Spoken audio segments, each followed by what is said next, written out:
When you read the typical insurance company website, basically any company could have said those exact same things. If I started an insurance company yesterday, I could have written that exact same copy. They're undifferentiated. But people solve that problem, Pat. You put people on there. You're the only company with your people.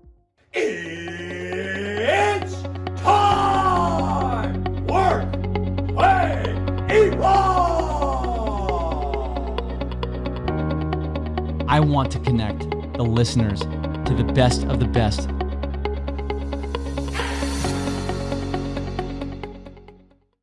Welcome to the Evolved Broker Podcast. I am your host, Pat Costello, the co-founder and principal at Evolve MGA.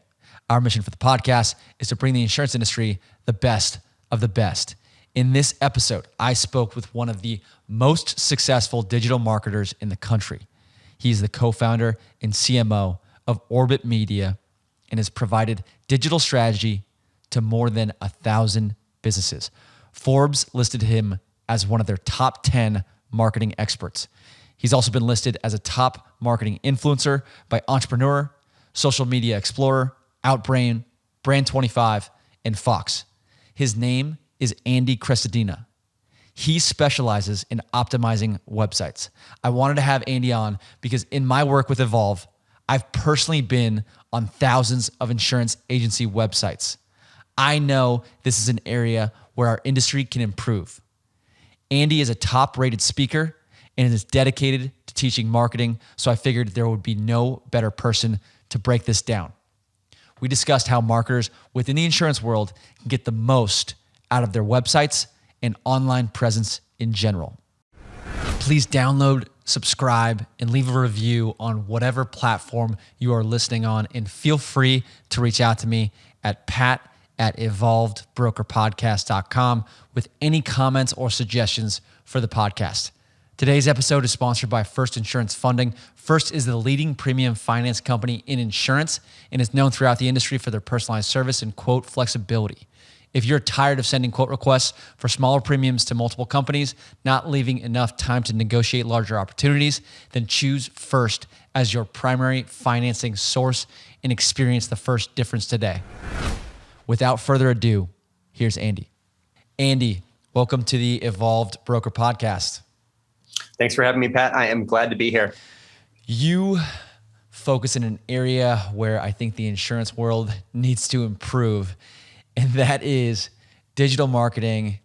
And we were kind of talking a little bit before we jumped on and started recording, but digital marketing is a huge, huge topic. So I really want to focus this conversation on websites and optimizing websites, because I know you have optimized over 1,000 for different businesses. And so I would love to jump in on how you think an insurance agency that, may have set up their website 5-10 years ago, it's old, it's stagnant, it's not optimized for SEO. If someone's sitting in that position, where do they start? What should they do to revamp their website and make sure it is the best it can possibly be? Let's just hit it right on the head from the jump. I'm going to say that this is a relationship-driven business. 100% of our listeners know that. Yep. And that there is a lot of trust and communication required to get to the point where a new policy is signed. Yep. And business grows. In that process, there's the website can support everything else that the agent is doing if it is personal, if it is human, if it has a detailed page for the human, for the broker, for the agent. This is a giant gap on so many insurance websites. Does your site have a very detailed page about you? If you search for you, does your site rank high? Does the page they land on when they go to your page on your site offer unexpectedly helpful and personal details? Do they feel a connection when they land? One of the problems with websites generally is that they sort of lack a personal or human element. Okay. Like, are there any faces on your homepage? Yeah. And then another problem is that, and that's amplified to the extreme in insurance. Mm-hmm. You're active on LinkedIn. What do people do next? They go look for you, right? So sites need to better support that relationship by having better pages for people. That's funny. And I don't want to go off on too much of a tangent here, but on what I've noticed when we put out posts on social media, particularly LinkedIn, when we have photos of our team or videos, like for example, if I do like a selfie video that I'm putting out there, it gets way more engagement when you talk about likes, comments, clicks, impressions. It's interesting. Not surprising. Yeah. People connect with people. Right. It seems so obvious. Another problem with insurance websites is that they don't sound very different from each other. They sort of look the same and they're saying the same things. And when you read the typical insurance company website, basically any company could have said those exact same things. If I started an insurance company yesterday, I could have written that exact same copy. They're undifferentiated. But people solve that problem, Pat. You put people on there. You're the only company with your people. So I appreciate you saying that. Yeah, it's different. You are you. So and just to highlight that even more, it used to be such that like if I left a voicemail for someone, they're going to look me up before they call me back. Today, we're all online. People are looking each other up during the call because your name appears right under your face in the virtual meeting. Mm-hmm. So we are searching for each other once, during the meeting. You do it, I do it. Everyone does that all the time. So we should search optimize our websites for the personal SEO to try to do our best to rank for each broker, each agent's name. Uh-huh. And to do that, those pages have to be very detailed. They should be even more authoritative on the topic of you than your LinkedIn page. Okay. So that's a huge one. Okay. So Andy, if we're starting off, we got this old website. We're looking to have the most optimized website for the future. Mm-hmm. Would your advice, and this might depend on a couple different variables, but would you recommend off the bat that we outsource our website creation and optimization, or would you recommend that we bring someone in-house to build that out? Because I know that SEO requires maintenance, right? Mm-hmm. So how do you think about that for maybe a smaller company or even a larger company? Yeah, there are so many sort of trade-specific skills for web development that virtually, only very, very large companies try to do it in-house. Web development, and you only need web development like every 4 to 5 years. It's definitely the kind of thing that you should not try to do yourself in-house. It will. There are way too many details. There's too much nuance. There's too many skill sets. You need a lot of experts to build a great website. Not a project manager, first of all, but separate from that, you need someone that understands keyword research and SEO copywriting. You need someone that understands design and understands UX, someone that knows how to translate a brand. You need expert copywriting for the sake of persuasion and trust. You need accessibility, right? It needs to load fast. It needs to be easy to update. The results need to be easy to measure. There's a ton of requirements that go into great web. Yeah. I don't recommend. So definitely get help with that. Once it's live, a very different question. The maintenance thing you put it, maintenance, yep. The ongoing publishing, so cyber insurance, there's a new trend. You're going to know about that better than anybody else. You can't really outsource that easily, right? You're not going to find a subject matter expert for your category who can answer the question the same. Yeah. That's been a huge issue for us. For sure. I get it. So the platform for publishing, hire the best you possibly can every 4 to 5 years. The ongoing publishing inside that platform, you can outsource certain tasks, editing, creation of visuals, the content management, but you can't outsource your own voice. Mm-hmm. And nobody is closer to your audience than you. Mm-hmm. So I would recommend that some of that comes in-house where you're just, your basic, content strategy. This is what we talk about. This is how often we publish. This is our tone, our voice. Mm-hmm. And here's what we do and don't do on our site. Mm-hmm. Those are things that you're probably going to get better results in the long run if you bring that in. Outsourcing those things can be very frustrating. Mm-hmm. Andy, so if you're, if you're consulting with someone and they're earlier on, do you start off by helping them figure out what they want to accomplish with the website or their brand?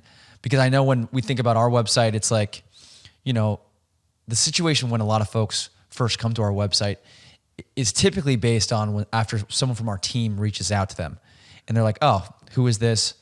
Want to make sure they're legit, want to make sure they're professional, want to make sure that they have a quality AM best rating, stuff like that.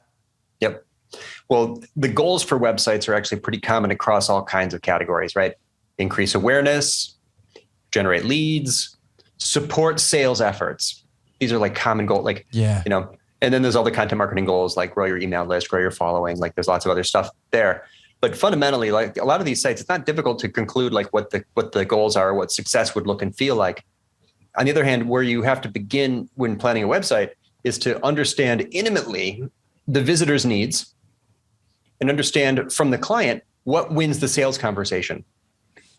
If I do enough interviews with stakeholders and with reps to figure out what these visitors need to know before they're willing to take action, fill out a contact form, become a lead, what are their top questions? What are their top objections? What are their hopes and fears? Now I know how to construct a page.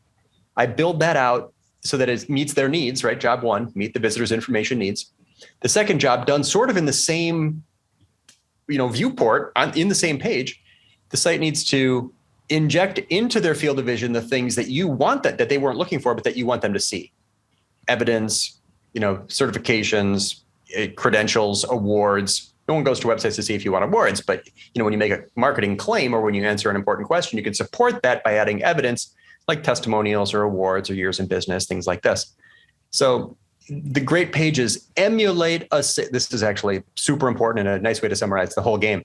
A great sales page emulates a sales conversation, and it does so by answering questions, addressing objections, and supporting those answers with evidence. Answer evidence, call to action. That's the structure of a high-performing page. You can't do that unless you do qualitative research, right? Talk to stakeholders, talk to customers, talk to reps, talk to executives, so that you understand really why these people are on this page, what they need to see, and what you say that wins the sales conversation. That's why all websites are different. That's why not everyone can have the same copy. That's why we have to do all this upfront information gathering before we can even try to build a page, because it's not about us. It's not what we want to say. It's what they need to hear. That makes a lot of sense. Are there any sample websites that you think would be great for someone that's listening to this to check out if they're looking to optimize their website or if they're looking to learn from the best? One comes to mind in the financial category. We did a site for a big kind of private equity group. They're called Adams Street Partners. When you land on this page and when this page loads, you're going to see a lot of things above the fold on the homepage that are 100% specific to that company. Assets under management, 50 years in business. You're going to see some of the publishing. You're going to see the number of companies they track and about their process. So immediately when that page loads, you are going to trust that this is a legit business. You're going to feel like this is not the same as every other PE firm or whatever, So that's sort of the job one. This page loads, these pixels are visible now. Does that visitor, does it have quick visual credibility? Say succeed or fail on that. Does this page have quick visual credibility? A lot of homepage visitors, actually, we did some research and found that 75% of homepage visitors will navigate before scrolling. They're just going to go straight to the main nav.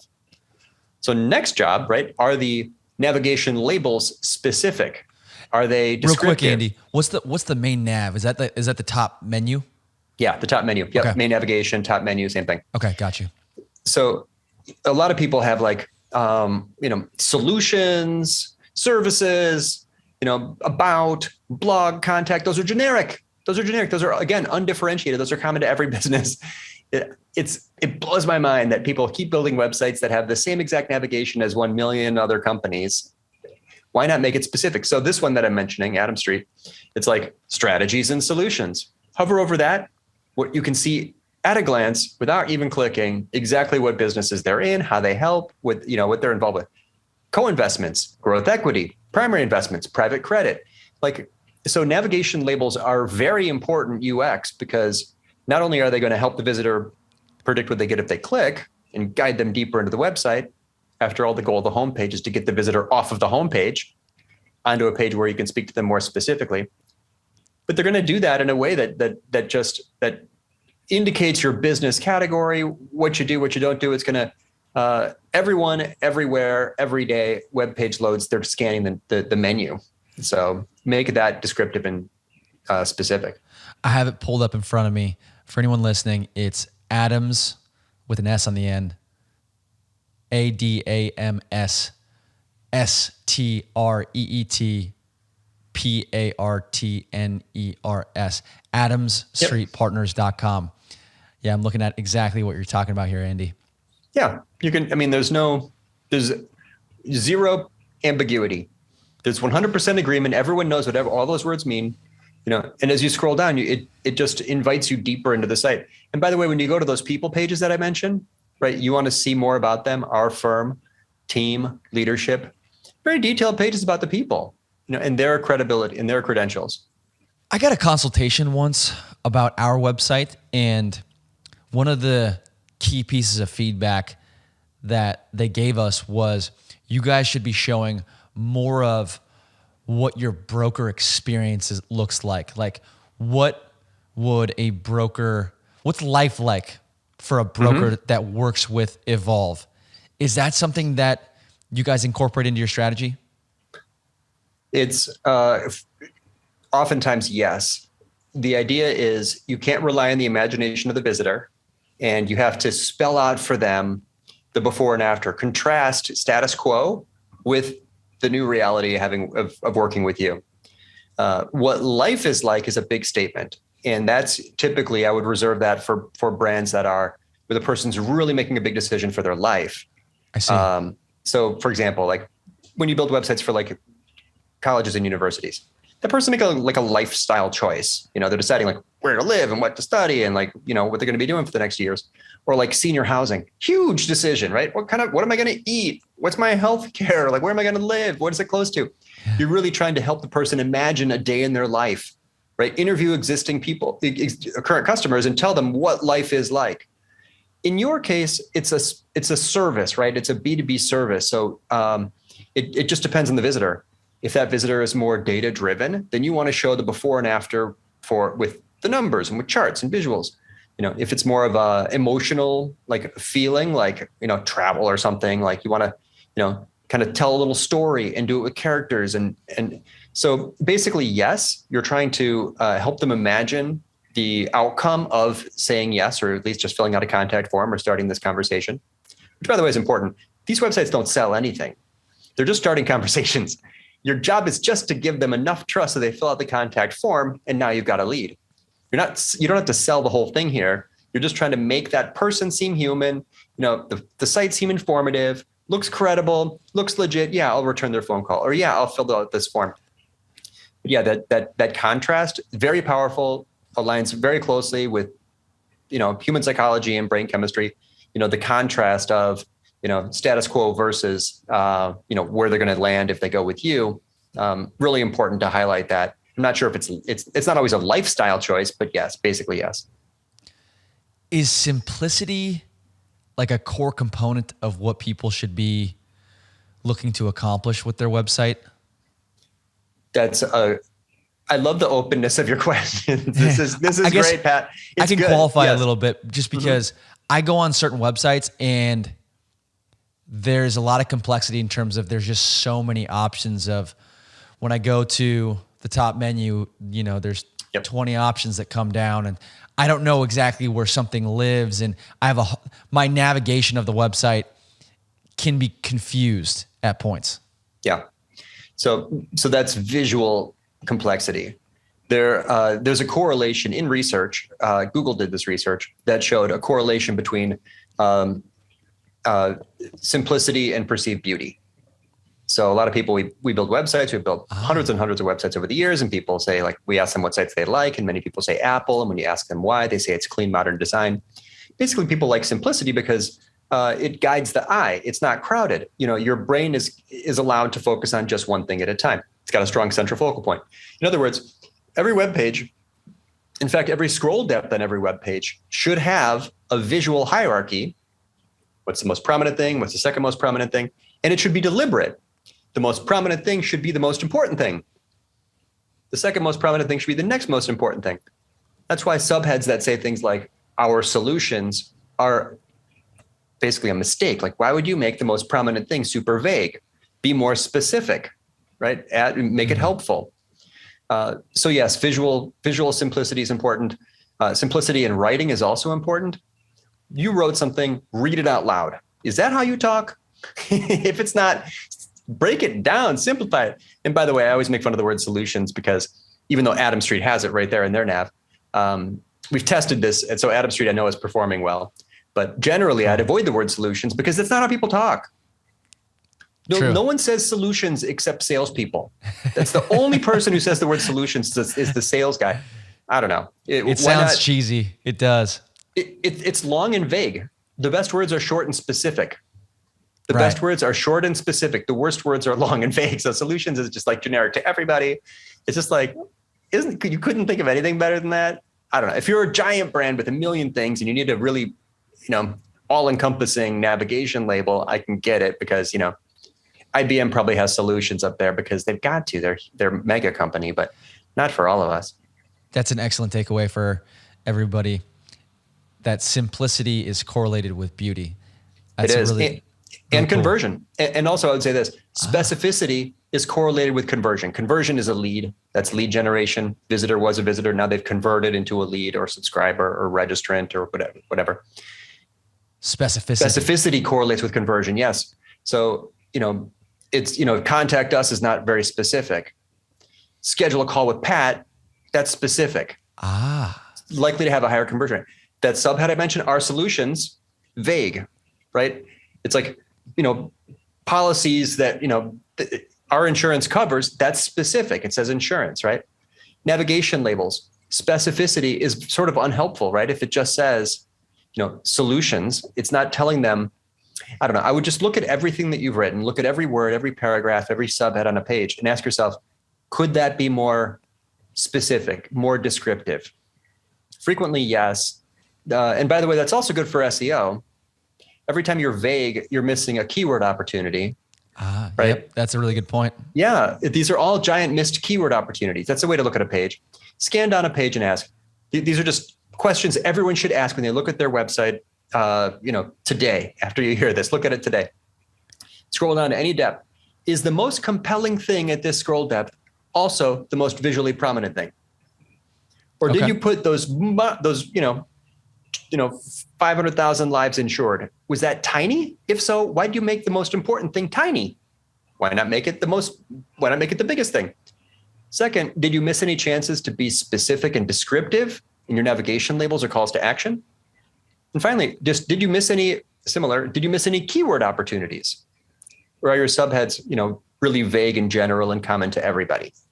I think the website is the modern day storefront and maybe the best opportunity to allow a potential lead, customer, partner, vendor to resonate with your brand.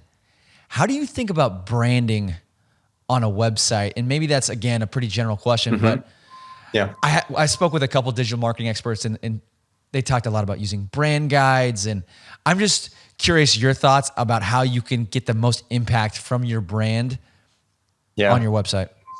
This is, I'm going to this will be sacrilege, and please forgive me for all of my friends in branding, but I'm going to say it. Your visitors don't care about your brand. They care about themselves. They care about their problems. Every visitor to every website is very selfish and just motivated to solve their problems as quickly as possible. You care about your problems 10 million% more than you care about a brand, right? That company's brand. Yeah. Agreed. How much do you name a brand that you deeply care about? Anyone, any brand? So brand is just not, it's just overstated. I don't think it's irrelevant because over time you can build reputation and great, and when it's especially relevant again for like the mega brands, huge carriers and insurers. And I get that, those companies should spend a lot of money and pay a lot of attention to brand. But the typical visitor to the typical website is asking themselves first, am I in the right place? It's not a question about brand, right? They're looking for, can they possibly help me? Then could this be a fit for me? Scanning through the content, is this relevant to me? Is this, I know that you do that thing, but could you do it for me specifically? Do they do it well? Kind of the next question, right? Is there evidence to support the fact that you said you can do this for me, right? You do offer that, motorcycle insurance, but, have you done it for long? Do you do it for many people? Can you do it for me specifically? Do you do it in my area? Do you do it at my level? So anyway, there aren't many moments in the psychology of a website visit where that person is thinking about a brand. Yes, you should have brand standards. Yes, you should have a color palette. Yes, you should be consistent in your typography. Yes, your tone of voice should make sense and flow nicely across their experience. But sites don't succeed or fail generally because of a brand, consideration. They succeed or fail based on how well they connected with that visitor. It's about empathy. Brand is sort of self-focused. It's like people thinking about a lot about themselves. Like, who are we? Your visitors doesn't care, they're worried about themselves in that moment. The success or failure on the website is how well the site is empathizing with them. Not it's, did you do a deep exploration and spend 25 grand exploring, writing a creative brief? I don't know. So there's my bias against branding. Pat, take it or leave it. That's one perspective. I appreciate your perspective. I do.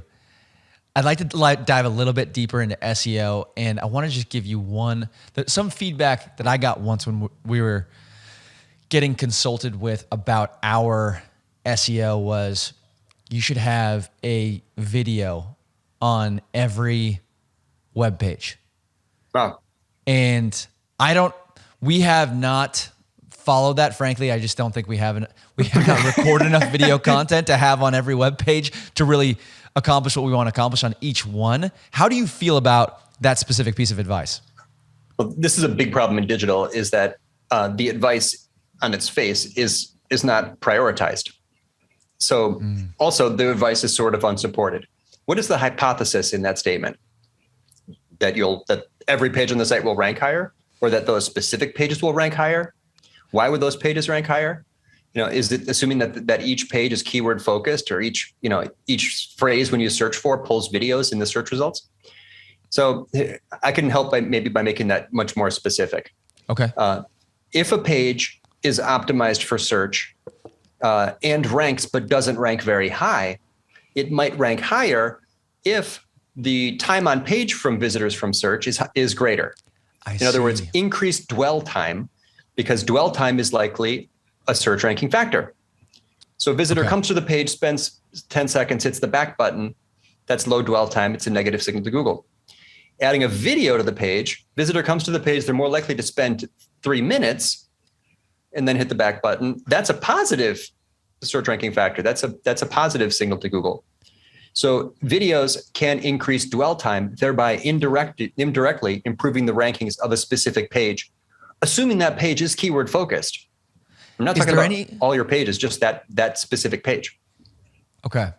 Is there any correlation between the fact that Google owns YouTube and putting like a video could, I guess, I don't know if you have to search specifically within the video section of Google to have a YouTube video pop up or a link to your website that has a video pop up. What's the correlation between Google and YouTube? Perfect question for next, because, so this is separate from dwell time and user interaction signals, which was that first point, to improve the ranking of a page that already sort of ranks by making visitors more engaged with it. Now, this second question is about to what extent are videos themselves likely to rank in search? That question is answered phrase by phrase. Every key phrase is a different competition. So it has to be approached with a different strategy. So first, take your key phrase, search for it. Do videos appear in the Google search results? If so, trust me, they're all going to be YouTube. So Google is favoring YouTube when ranking videos in Google search results. And if yes, there are videos in Google search results, now you know that you have a second strategy for targeting this key phrase. You can target it with a URL, a search optimized page, or you can target it with a video. You get 2 bites at the apple. But this is only relevant if, when you search for the key phrase, videos show up in search results, which happens a lot now. So if there's no videos in the Google search results, then there's no SEO reason to make that video to make a search optimized video. So I definitely would never tell a client, make a video for every page. That's absurd. But if the key phrase you're targeting has a bunch of videos at the top, And you can create as much and someone watches that, you will get visibility. You're not going to get traffic. That's not traffic. That's video views, right? Search for a phrase like, I don't know, how to set up Google Analytics. Okay. I've got a video that ranks. I've got an article that ranks. People sometimes just watch the video. Sometimes people go to the article. People that watch the video, it's like 10,000 views on that video. It's great. It's lovely. I'm happy about that. I'm not getting traffic from it. So this is modern SEO. Not all ranking creates visibility. Sometimes you rank, but you're ranking far down because you're pushed down by other stuff at the top. And not all visibility is rankings, right? I might be visible from a YouTube video and people are just going there. I'm not even getting traffic from it. So modern SEO requires close analysis of the search results pages for the given key phrase. If there's videos in there, you can use a video strategy. For those key phrases, so that we can push our website to the top of Google search, is there a way, I guess, how do we use key phrases on our website in order to have our site rank towards the top in Google search? Yeah, it's a giant question. I'll touch on the elements briefly. First, you have to confirm that your site has a chance of ranking, or that your page has a chance of ranking. So if all the other high ranking pages are from much more authoritative websites, those sites have many, many more links to them than yours, then you have no chance of ranking and you should target a different key phrase. So step one is to confirm that you have a chance by comparing your authority to the other authority, the pages that rank there. That's done with a tool like Moz or SEMrush or Ahrefs. So you can also kind of eyeball it, and if they're all super famous and you're not famous, try a longer, more specific phrase. So that's step one, confirm your ranking potential, right? Keyword difficulty. Second step, now you've qualified the phrase as good phrase for you, right? Which, by the way, sometimes just means adding words, motorcycle insurance in southern Wisconsin. Wow, that's going to be way easy. Yeah, make it just get more specific, or by adding the geography or adding the target audience or something to make it a longer, more specific, less competitive key phrase. Okay, now we're going to target this phrase. I need to put that key phrase in the three main places: title, header, and body text. The title tag, the header, the body. That's just SEO 101, indicate relevance. But then the next step, I think a lot of people miss, it's to incorporate all of the semantically related phrases. Find all of the words and phrases that are related to motorcycle insurance in southern Wisconsin by doing other searches and seeing what Google recommends as you're typing in the query, right? Google suggests phrases.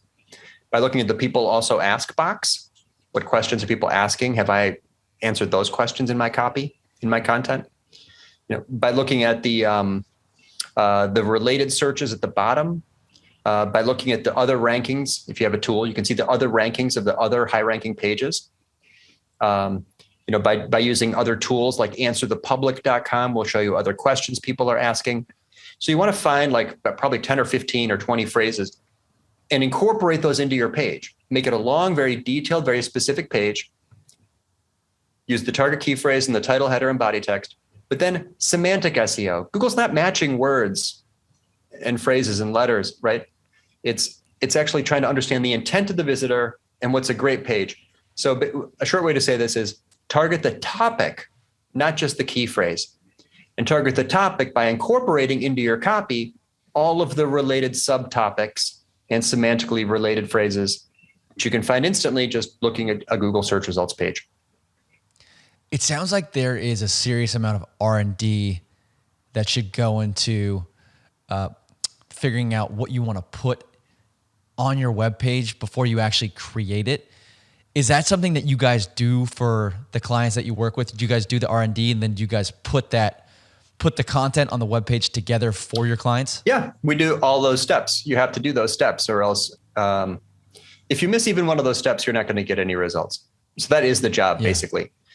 So,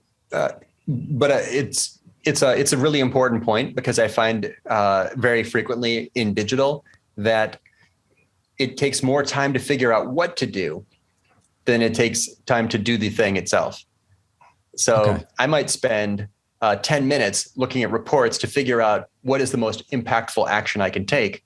The action itself might only take 1 minute. It's pretty common. So it's research is absolutely the key. Research helps guide prioritization. And by the way, Pat, if you don't do these things, then you have actually a greater risk of zero impact. You're going to waste more time in the long run.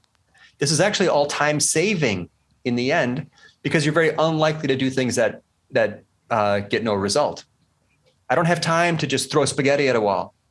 I'm more than happy to spend 45 minutes carefully researching key phrases and topics and semantically related words to build a page that I know, huge confidence, this is going to perform well, than to just keep pumping out medium quality things or guessing or just randomly publishing or making a video for every page.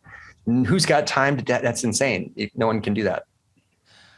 I have a question associated with that maintenance element that we were discussing previously. Let's say you have knocked it out of the park with one of the standard web pages that you have on your website. In terms of the maintenance and in terms of SEO rankings, are you looking to come out with new web pages or blog posts, or maybe potentially linking back to other websites that have some of the similar content to like constantly push the fact that you are the expert associated with that key phrase and all the other words that are close to that or would fall into that same category? Are you constantly pushing out new content that is associated with the category that you want to be associated with? Yeah, I do. If in a couple scenarios, one, I made the page, it's ranking, but not yet ranking high. I'm going to do some more work. Or I made the page, it's ranking very high and the ranking is starting to fall. I'm going to do some more work. If you publish the page and the page just is not performing anywhere, you can't find it in search. It's just, you targeted the wrong phrase. I might just forget that one and go do something different, right? Try again, try a different phrase. Okay. So in either of those scenarios, I'm a striking distance key phrase, big potential if it could rank higher, or it's a falling phrase, right? It's ranking high, it's going to fall. What work do I do? The problem might be authority. There's not enough links to this page. I'm going to write an article on another website and link back to my original. That can improve the rankings if the problem is authority. Sometimes the page has lots of authority, right?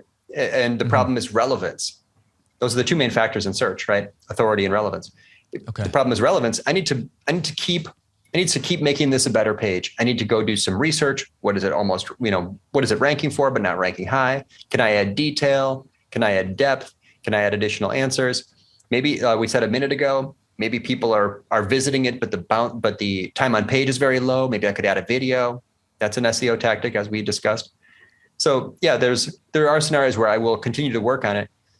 If it's a valuable topic and you're trying to own that category, right? Wisconsin motorcycle insurance or whatever, you should be publishing lots of stuff on that topic, right? A single act of content, random acts of content are not sufficient in that scenario to really own the category. So you should be writing more than one article for your site. You should be writing articles for more than one website besides your own. You should be getting other contributors to write articles for you, right? You should be publishing in other formats besides just articles. We mentioned video. We're on a podcast, right? There's other formats. So very rare for the content strategist to think broadly enough about a topic to try to really dominate that topic by publishing in multiple places with multiple contributors in multiple formats. But those are the people that really get the best results in the long run. Okay, for Evolve, we get tons of traffic from our sales efforts, and we're excited to continue improving our SEO, moving our website to the top when it comes to specific keywords. Do you find there is alternative ways that people will come to your website or find out about your website or your brand, like social media or potentially something else? Is there, something beyond? I know Google is obviously a huge topic because that's what we all use, but is there anything else that would cause someone to come to your website that you guys are focused on? Email, social, word of mouth, referral, direct. I am a huge fan of email because email is the one source of traffic that you kind of own. You don't own LinkedIn and you don't own Google, but you do own your email address. So it's like disintermediation. every email subscriber is someone who gave you permission to contact them directly, cutting Google and LinkedIn out of the middle. So every hardcore digital marketer I know is aggressively trying to grow their email list because they know that that's like your best chance at long-term security. So I would always prioritize that, or subscribers generally, right? Email, YouTube, podcast. These are ways that that you're going to be able to get in front of a person again and again over time without having to be rediscovered again and again through search, which is more difficult all the time. Okay, got you. When someone, let's just say in the insurance world, is looking to outsource their web development and their web optimization, their SEO, what sort of price do you think someone's looking at to make sure the website is crafted, created the way it should be, the foundation is there, and then it's maintained? I love it. And we can be totally transparent, which people may not be expecting. So there's a wild range of expectations and of service providers. That's why I asked. Yeah, it's really fun, right? This is like people are just all over the place.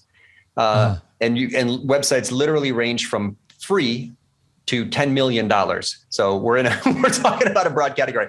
It's crazy. It is, and it's got to be difficult for the buyer. I'm on the marketing committee for different groups, and I've been on that other side of the table, which is fun for me. So I don't know a reliable way to outsource and get a website done from a team that's going to give you enough priority to complete the project in a realistic way for less than like $15,000. I don't know of anybody that I can refer to at lower numbers than that.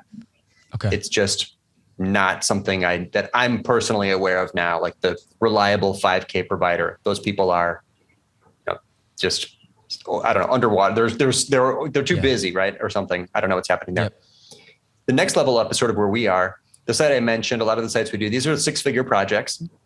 These are 5 or 6 experts spending 500 to 700 hours over 4 months doing keyword research and conversion copywriting and stakeholder interviews and UX and, the sitemap and, setting up tests and building there's a million little things that go into building a high performing site.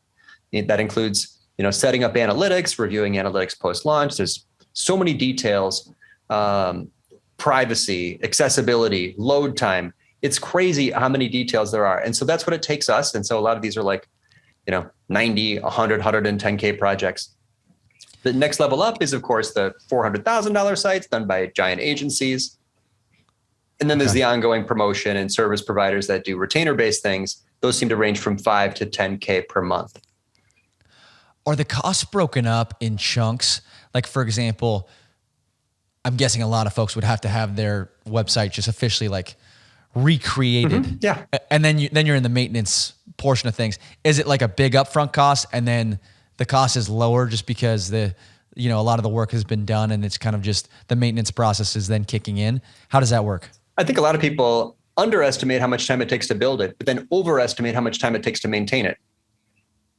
Okay. So, if a well-built website, you spent, $100,000 on it, your maintenance costs post-launch should really be zero. I mean, why are you maintaining what needed maintenance?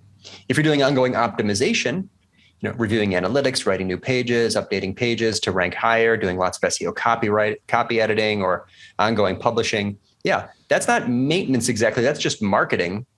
So build the platform, build a mousetrap, right? That's a huge expense of time and cost. And you have to do it every 5 years, something like that. Amortize it over time. That's like the cost of great web. You can start to figure it out. Post-launch, I don't understand how people propose websites that say, and right after it's live, we're going to do $3,000 a month worth of maintenance. What? What if you bought a car that needed $3,000 a month worth of maintenance the day you rolled it off the lot? That's insane. Crazy. That's insane. Yeah. Websites don't need they don't need maintenance like that. You might have a service agreement. If you're a big company, you've got a big marketing team. They're making lots of requests for changes based on, I don't know, new product launches or something. Then yes, you might need a service agreement that'll make ongoing changes more efficient. That's not maintenance. So I would budget $100 a month for hosting, but I would not budget $1,000 or $5,000 a month for maintenance. I could absolutely imagine budgeting 5 to 10K per month for ongoing marketing or for website optimization or for, publishing and promotion and, search, social, email. Those things are very time consuming and also take experts. Could be done in-house, as we said, but no, I don't. But I think great web in our world costs about $100,000 to build a great high performing lead gen website. Post launch, ongoing maintenance, it's very close to zero. Mm-hmm. And that's something you guys do. Like, for example, if there's like a new product, new capability, or there's, general, just like minor updates, that's something you guys do as well. Yeah. We can do all that for the client. The site is built to be easily updated. So whoever is doing it is not, doesn't have to use extra time, but oh, cool. Yeah. Website updates should be free. Updating a page should take no more time or cost no more money than updating a Word document. Why would it? You log in, make the change, click save. Things that, we launched a new business line, or California changed their privacy laws, or we got a letter saying that we have to be more accessible or we're going to get sued, we are splitting into two companies, or we just acquired someone. These are all reasons why you may need to go back and do a little bit of strategy, talk to an expert, make some plans, look at some options. These are, okay. We do have clients that budget like $1,500 a month just to do those conversations, to do ongoing minor updates because they're so active. But most clients, there's very little of that. Well, Andy, if someone's listening to this and they want to learn more about you, about Orbit, or they want to potentially hear you speak, I know you speak at a lot of different marketing conferences, where can they get access to you? Orbitmedia.com. Thanks for the question, Pat. I'm easy to find. Orbitmedia.com. I write an article there every 2 weeks. That's our frequency for our email. They tend to be in-depth, long-form research pieces or how-to pieces. LinkedIn is my best social network. Anyone is welcome to connect with me there. I have it set right now so the blue button says follow, but if you click more, you can connect with me. Don't hesitate. Just send me a connection invite. I'm happy to connect with anybody. We've got Orbit Media has a YouTube channel where I publish a lot of videos. I like the questions about videos. And conferences. I will be at Content Marketing World, my 9th year speaking at Content Marketing World. That's in September. I'll be at the Marketing Profs B2B Forum. It's my 7th year speaking at the Marketing Profs B2B Forum. So you can find me at kind of a lot of the big events. I'm sort of a regular. Or Andy at orbitmedia.com. I do my own email. I have a VA, but it doesn't. But I'm still in my own inbox every day, and anyone can write to me anytime. Nice. Sounds good. Okay. Well, the final section we have here is the 5 rapid fire questions. Okay. So if you're ready, I can fire away. I'll do my best. I'll be concise. I'm ready. Okay, cool. Question number 1. Is there a book on digital marketing that you think marketers in the insurance world should read? My book, Content Chemistry, is the most detailed how-to on content marketing. But when I think of books more generally, Mark Schaefer's book, Marketing Rebellion, lays it out. That will give you a framework and a way to think about modern marketing that answers a ton of questions and will set you on the right track. Question number 2. Who is your favorite social media influencer? Well, Ann Handley is the world's first chief content officer. She's the founder of Marketing Profs, which we mentioned a second ago. And she is just such a charming, disarming writer. Being on her newsletter, she sends it's her fortnightly newsletter, comes out on the weekends, and people really look forward to it. It's just her approach. Just getting close to Ann and reading her stuff will give you a sense of how the voice of the writer can come through in a way that is non-boring, is totally different, is very human and personal. Really touches on a lot that we just discussed.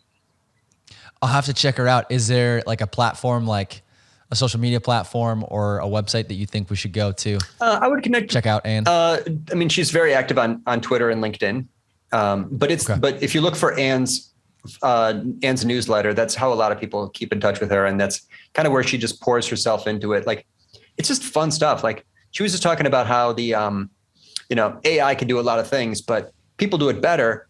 The subtitles on Stranger Things, that wasn't AI. That was a person, and they worked hard at those, and they are awesome. It's like, wow, Ann, you pulled that one out. Like, yeah, it's just copy in general, right? She's just very, very good on the copy and content side. And she's got her book, Everybody Writes, is about to be relaunched. So she's also got great books.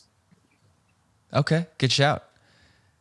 Question number 3. This one's a bit more personal. Mm-hmm.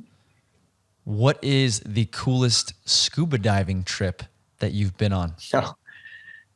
Oh, well, you don't have to go around the world to do great dive. People fly from around the world to go to the Caribbean. Belize has some incredible places. Oh. The Great Blue Hole is, I think, a bit overrated. It's almost more geology than biology. It's an interesting sinkhole, but the reefs off of Ambergris Caye and in Belize, they are beautiful. There's probably even, better places around the world, but I've done a ton of diving in Cozumel and Belize, and those are places I got to recommend. I had to ask that question because I saw that on your bio that you're a big scuba diver. I got little kids now. I haven't been in a long time, but I don't know, 100 dives over the years. Yeah. Very impressive. Okay. Question number 4. Should the insurance world be on TikTok? Oh, well, if you're selling a type of insurance where the buyer or influencer of the buyer is hanging out on TikTok, then yes. I should never just say no to things, because when you say something, whatever it is, crypto or blockchain or TikTok, you're probably going to be wrong. If you just say people aren't going to do that, people probably will do that. So my best guess is you probably don't need to be in a rush to be on TikTok, but never say never. Start with the buyer. Start with the audience. Where are they? Where are they sitting? What is the true story in their life? The zero moment of truth when they decide they need help. What do they do next? Who do they ask? Be influential with them. What do they search for? Target those key phrases. What social network are they, do they hang out in? Be present there. So every question in marketing can more or less be answered by asking, by going back and just focusing on the audience. Final question for you. What is the most optimized website on the internet, in your opinion? Wikipedia. Huh. It's almost certainly yes, right? Because there's you could probably do it by industry, and there's Cleveland Clinic for healthcare, and there's certain ones for real estate. But generally speaking, if search is about making the best page on the internet for the topic, Wikipedia has won that battle for so many categories. I've seen data sets where Wikipedia ranks for 5% of all queries. So wow. Yeah, if you're trying to, if you want an example, I know it's dry, it's not business focused, but if it is if you want to just pull it up and look at a page on any topic and just see an insanely detailed page on the topic to kind of, you can't write that way for a service page or for a business. You need more formatting, you need more visuals, you need to be more scannable, you need more, contributor quotes and statistics and testimonials. Wikipedia is not a business page, but that level of depth we should all aspire to. I'm really glad I asked that, because I think that is a great learning lesson for how we should approach SEO. Yeah. And it sounds like detail is a big component of that. Google's trying to connect people with the best page on the internet. Just ask, did you make the best page on the internet for this topic? If yes, you've got a right to rank. If no, you have no Wikipedia. Right to. Yeah, and it's the best site on the internet, in my view. Yeah, I love it. Okay. Well, Andy, you're the man. Thank you so much for the insights that you've delivered today. I would love to have you back on if there's a topic that comes to mind around something that's super beneficial for the insurance world, particularly within the entire umbrella of marketing. It's a category that I personally am a huge fan of, and I think I'm just naturally drawn to. So I really appreciate your time. And is there any final notes that you want to leave the audience with? Man, I come back to that very first point we made. Be human, be a person, fill your site with faces, be yourself, be present. And keep in mind that just a lot of people, go look at your analytics. I'll bet you a beer. People who go to your website are going to the about page and looking for people. That's almost certainly the top path on every website of every listener to this show. I would literally bet a beer on that one. Okay, deal. If you're ever out in San Francisco, if I'm in Chicago, So we'll make it we're gonna happen. get a beer. That'd be great. I love that. Thanks for this, Pat. Perfect. Thanks, Andy. I'll talk to you. Please download, subscribe, and leave a review on whatever platform you are listening on. And feel free to reach out to me at pat@evolvedbrokerpodcast.com with any comments or suggestions for the podcast. Today's episode is sponsored by First Insurance Funding. First is the leading premium finance company in insurance and is known throughout the industry for their personalized service and quote flexibility. If you're tired of sending quote requests for smaller premiums to multiple companies, not leaving enough time to negotiate larger opportunities, then choose First as your primary financing source and experience the First difference today.